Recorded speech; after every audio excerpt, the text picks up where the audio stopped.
Doctor walks in and tells me I'm in good health, but I'm sterile. I'm like, what are you talking about? I'm sterile. I got 3 kids. I don't make no damn sense to me. I don't understand. I'm sterile.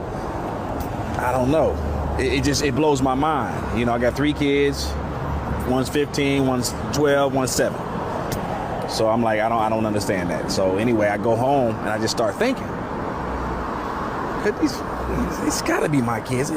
But I started thinking about the fact that every time we watch like those Ancestry.com commercials, they come on and my wife kind of always turns the channel. I'm like, why you always turn it? I notice you always turn the channel. She's like, those are stupid. They don't even work. And I'm like, anyway, I started really thinking. I'm like, if I'm sterile, and the doctor said I've always been sterile. It's not like something that it's always been genetically since I was born.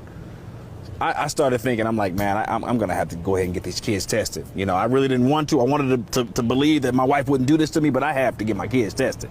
So I secretly get a little sample of all of them. I go to the damn, the Ancestry.com place or whatever. And anyway, get them tested. Then I think about this.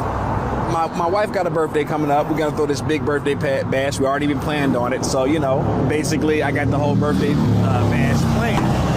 And then basically what happens is I get all of our families there, birthday bash. I get the popular mixologist in town. Chief of police comes because he works with my wife sometimes at our company. So chief of police, this whole big thing, because I want to make a big splash. It's her birthday, you see?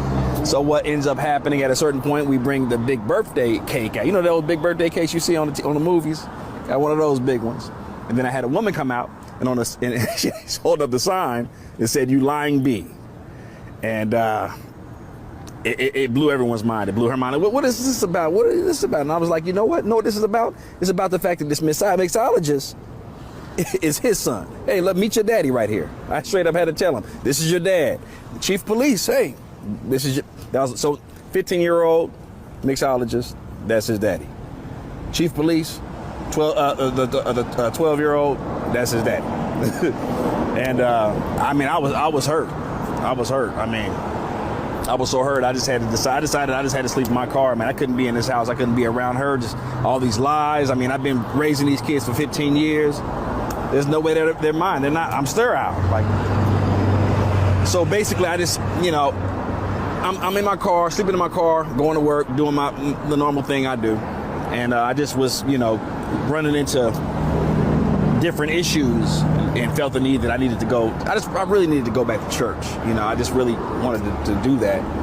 And was getting some good, like the preacher and a lot of different people giving me some good advice and some good guidance, kind of helping me to understand that, it's not the kids' fault. You've been there for the kids, And, then I start finding out there's some problems. Kids are having problems at school because their dad's not there. They're used to having their dad for 15 years. I haven't been there, So I start going back, being there for my kids and everything like that or whatever. But I have to let her know. I'm like, I don't know if we can work this out. I don't know. Possibly, but I'm here for my kids. I'm going to try to be here for my kids because I feel like it's the right thing to do. It's what God wants me to do, and I think it's the best thing to do. So that's what I decided to do. Later on, and find out, because I have a 7-year-old. We didn't know who his dad was. So basically, after a certain amount of time with the Ancestry.com, like other people will get tested and everything like that or whatever. And then I got an alert from the email alert. And I'm like, really? So we kind of find out that it's this NBA Hall of Famers. I'm like, I was tripping. I'm like, this can't be the case. I go and ask her, I'm like, who's his dad? She's like, yes, that's his. I'm like, because my son, my son, he could ball. He could ball, and I ain't got no athletic skills, But the thing is, me and my wife are still trying to work things out. I moved back in, but we ain't in the same room. Luckily we have multiple rooms. I'm there for my kids, even though they're not my kids, but they are my kids. I'm there for my kids. I'm the only father they know. So I've been doing the best that I can with this whole situation. All right, the doctor walks in and tells me I'm in good health,